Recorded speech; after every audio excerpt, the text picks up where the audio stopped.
All right, boys, for chest today, we're gonna start with flies. I've been doing this lately just to get better motor unit recruitment. And if you, you know, yeah, we got a freaking gym pin.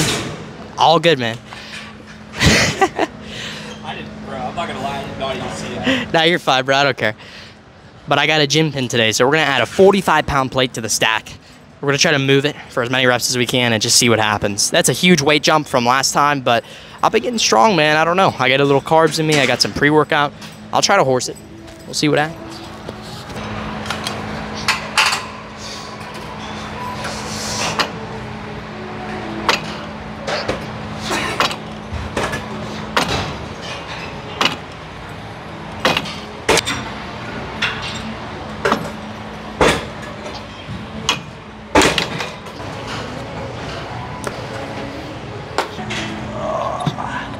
Frick. Crap. Mission failed. We'll get them next time. All right, highly unfortunate series of events. So the gym pin I ordered was a 10mm, right? And I thought maybe it'll fit a little more snugly into, you know, certain stacks or whatever. So even though it's not the universal gym pin that can fit into all stacks, I'll still get it because I just want it to fit in the stacks that matter, right? But, boys, I was sadly mistaken. 10mm is too big for the machines I'd want to use it on, unfortunately. But it's okay. We'll get an 8mm. Return that one, just because, you know. But yeah, I feel like once I get to 8mm, it should work pretty well, guys. 305 pounds.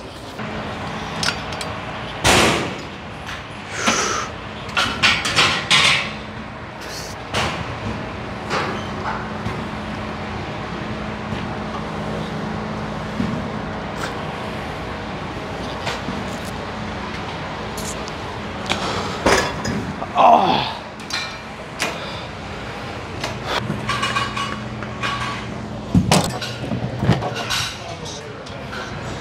You know, somebody might say, man, why is your chest so small? If you could do so much weight on this.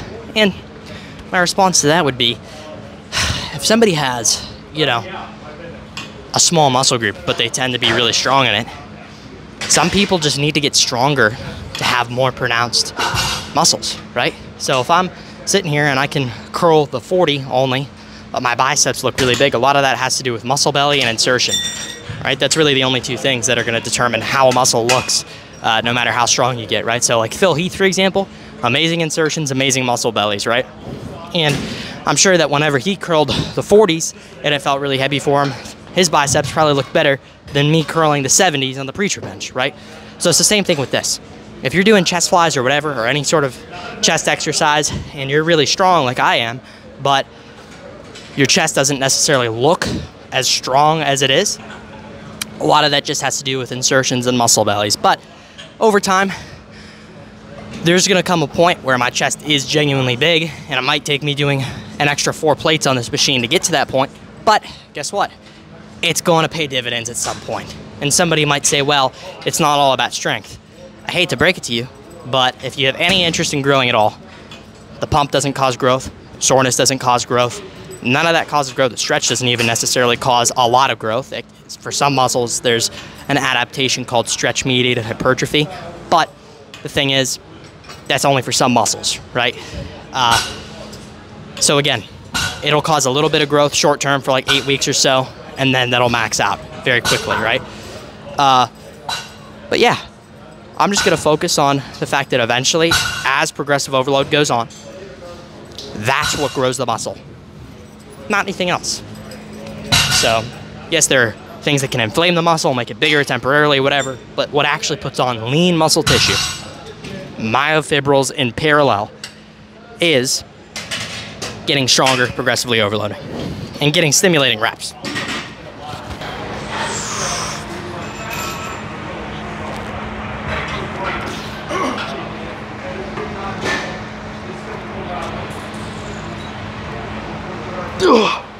Heavy. All right, not to be a nerd, but you guys are about to hear some stuff that some of you may consider nerdy. All right, we reduced the load by 20%, okay? So what does that mean? It's gonna be easier. There you go. It's gonna be easier, and we should be able to get more than, 2.5 reps. So, yeah.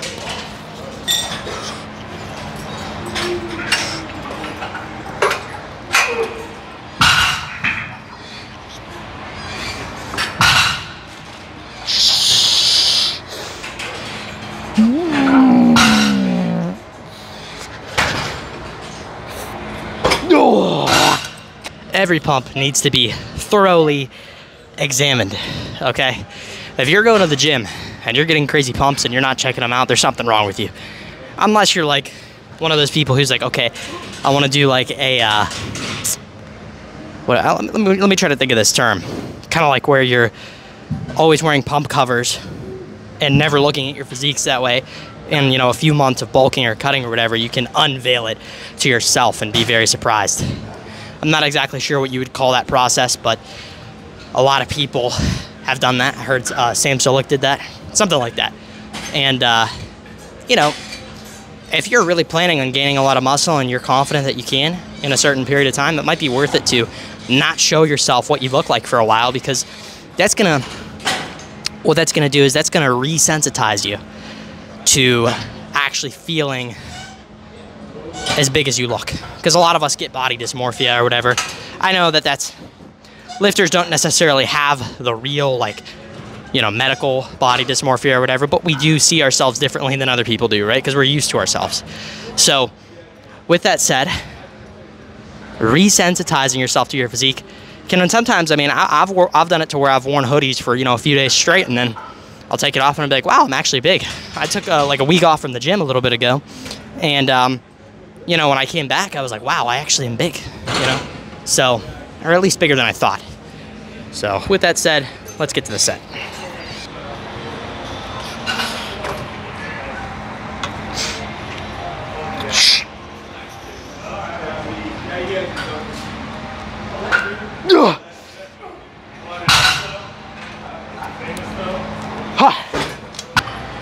All right. I think that's all I care about. That was what my life was like. There was tomorrow every day.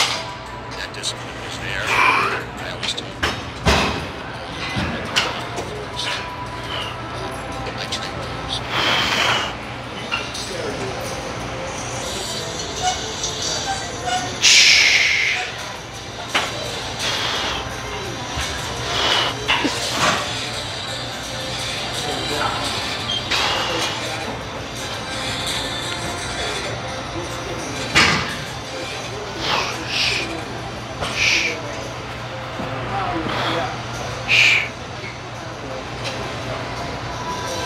All right, so boys, sometimes when you're posing in between sets, you don't want to go too hard, right?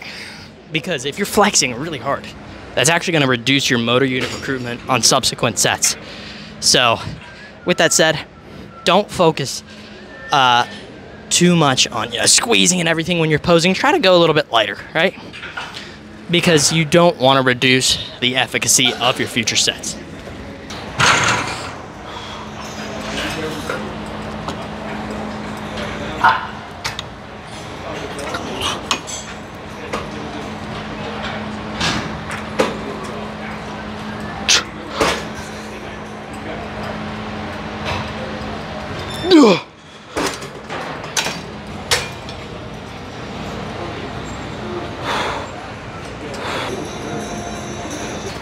We got it on 65.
I should probably address you guys.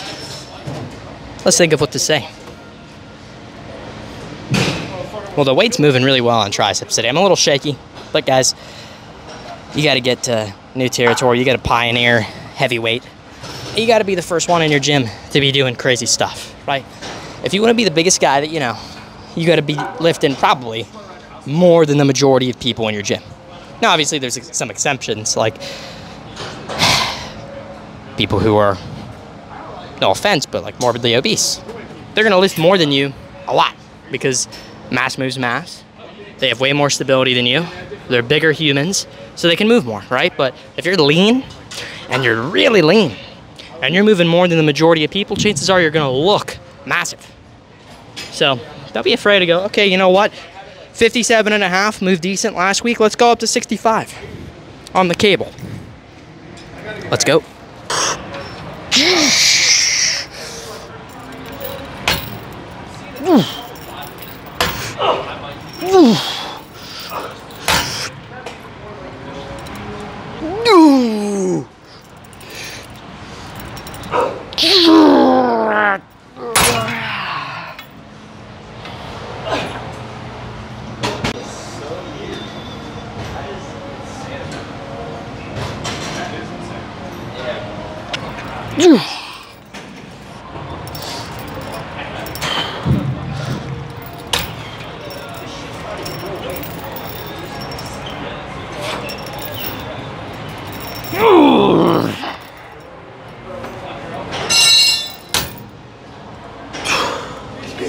Hard pill to swallow.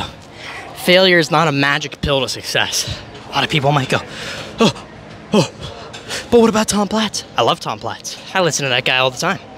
The dude's motivated me through a lot of hard sets to failure and beyond. Changing it up, doing partials, whatever. Well, because I'm listening to him, right? But going to failure, that last rep, isn't as magical as people say. The motor unit recruitment is the same as the 5 reps prior, as long as it's actually real failure you're going to. So, with that said, yes, the motor unit recruitment's awesome, just like it is for the 4 reps prior, but the actual fatigue you're getting is way more than all the reps before it. So, it's massive diminishing returns on that 5th rep, right? That last rep to failure. Huge diminishing returns to the point where you're fatiguing yourself for future sets. You're making the future sets less effective, and it sucks. So anyway, let's do our last set. I still like going to failure. It's kind of hard not to, a little bit, just because I enjoy it so much, but I do believe RIR, literally just 1 RIR, not like 2 or 3 or anything like that, but usually just 1 RIR is awesome. That's the sweet spot.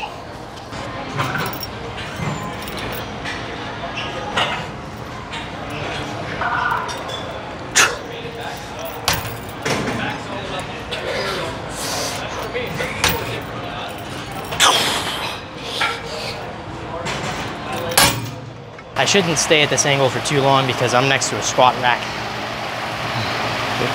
And in case anybody wants to use it, I want to be considerate. But nobody is near this area at the moment that actually wants to use this. So taking advantage of that because the lighting here is sweet.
Boys, I love this angle.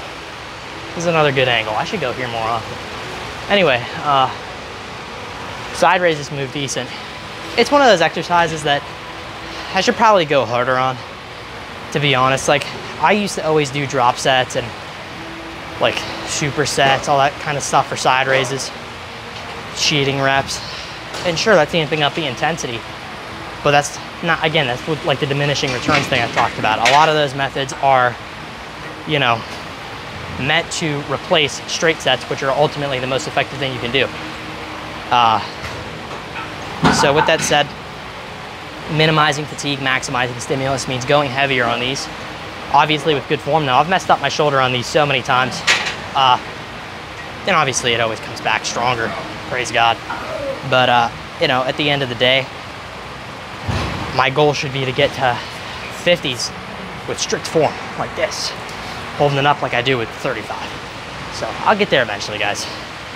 It's a matter of time. Only a matter of time until you see me doing some crazy weights on this. My shoulders used to be a little bigger, I think, but I took off so much time just to let them recover, specifically that left one, because I hurt it being silly. I tweaked, and here's the thing, I'll just go into this for a minute. You know, I tweaked my shoulder doing side raises, and then I did them again a few days later. I don't even remember exactly why. I think it was like I did chest, and then a few days later I had shoulders in the split. And you know, I do side raises on both days usually. But with that said, boys, don't retweak something if it's already tweaked.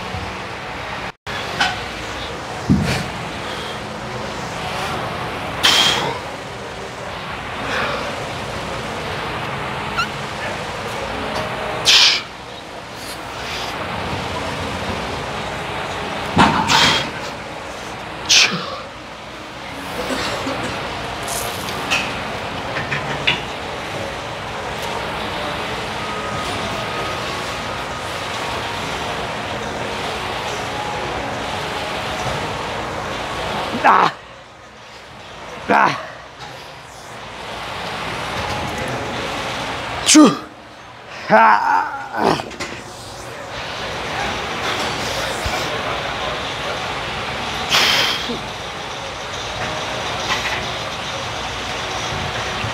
Ah. All right. Let's get one. Boom. All right. We're gonna go pose.